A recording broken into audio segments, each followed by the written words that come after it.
Israeli फौज के अंदर पनप रही गहरी बेचैनी और मायूसी की वजह लंबे वक्त से चल रही जंग, ईरान का जवाबी पलटवार, बदलता हुआ ग्लोबल और स्ट्रेटेजिक बैलेंस है। बरसों से जारी मिलिट्री ऑपरेशन ने फौजियों को जहनी और जिस्मानी तौर पर पूरी तरह से निचोड़ लिया है और अब उनके लिए यह समझना बहुत मुश्किल हो रहा है कि जिस टारगेट के लिए अपनी जान को हथेली पर रखकर आगे बढ़ रहे हैं वो आखिर हासिल कब होगा।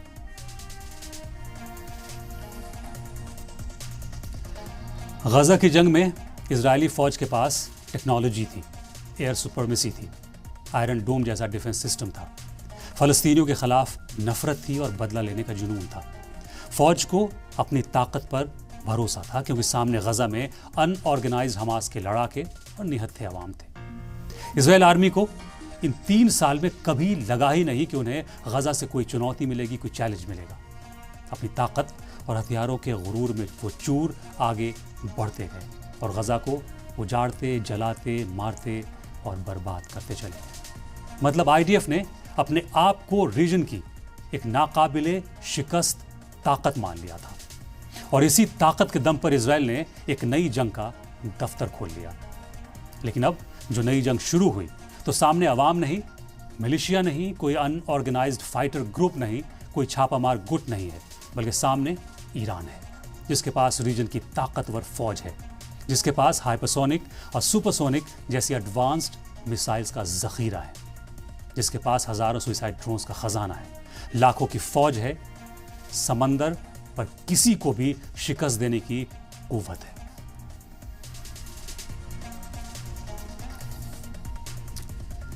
इजराइल ने ईरान पर हमला तो गजा वाली फतह के गुमान में ही किया था, लेकिन हर हमले का ईरान ने उसी जबान में जवाब दिया। इजराइल को सुप्रीम लीडर को हिट किया तो ईरान की मिसाइल नेतन्याहू के बेडरूम और बोर्ड रूम तक पहुंच गई। इजराइल ने मिलिट्री ठिकानों पर हमला किया तो ईरान ने आईडीएफ की चौकियां उड़ा दी।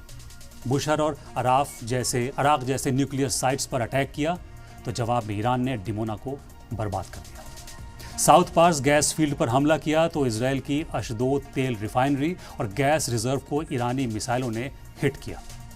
ईरान ने डिसैलिनेशन प्लांट्स पर हमले के जवाब में इजराइल के हदरा और अशदोद के डिसैलिनेशन प्लांट्स को निशाना बनाया। ईरान के डेटा सेंटर और सरकारी बैंक पर हमले के जवाब में इजराइल के magnum data services, Microsoft, outlook, Copilot पर सीधे ईरानी हमले हुए, यानी मुंहतोड़ जवाब मिला। ईरान ने पलटवार करके इजराइल को यह बताया कि 1967 की जंग के बाद रीजन में ताकतवर होने का जो गुमान था वो दूर कर लो। ये न 67 के हारे हुए अरबों से जंग है, न गजा के मजलूमों से मुकाबला है, न लेबनान के मासूमों का सामना है। ईरान के बयान मैदान में नजर भी आए। हर हमले पर पलटवार करके ईरान ने बता दिया कि अब इजराइल का कोई कोना हमारी मिसाइल्स की इज्जत से दूर नहीं है।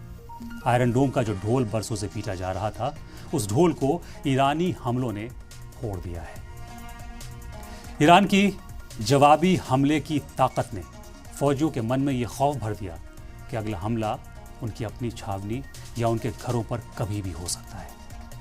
ईरान से जंग के बीच लेबनान की शिया मिलिशिया हिजबुल्लाह ने भी मोर्चा खोल दिया। जिस हिजबुल्लाह को सैयद हसन नसरुल्लाह के असैसिनेशन के बाद इजराइल ने खत्म मान लिया था, उसी हिजबुल्लाह ने अपने नए हमलों से इजराइल को चौंका दिया। इस जंग में पहली बार देखा जा रहा है कि ईरान के कोऑर्डिनेशन से हिजबुल्लाह के ड्रोन और रॉकेट्स इजराइल के अंदर अपने टारगेट्स हिट कर रहे हैं और इजरायली एयर डिफेंस सिस्टम उन्हें रोकने में नाकाम है। तो साफ है कि गजा की थकान, लेबनान के जख्म और ईरान के खौफ ने इजरायली फौज के हौसलों को पूरी तरह तोड़ कर रख दिया है। ये सिर्फ इजरायली फौज के टूटे हुए हौसले नहीं है, बल्कि रीजन में बरसों से कायम इजराइल के दबदबे और दादागिरी की दीवार को इतना कमजोर कर दिया है कि किसी भी वक्त गिर सकती है। और जब हौसला टूट जाए तो हाथ कांपने लगते हैं और कांपते हाथों के साथ हथियार नहीं उठाए जाते।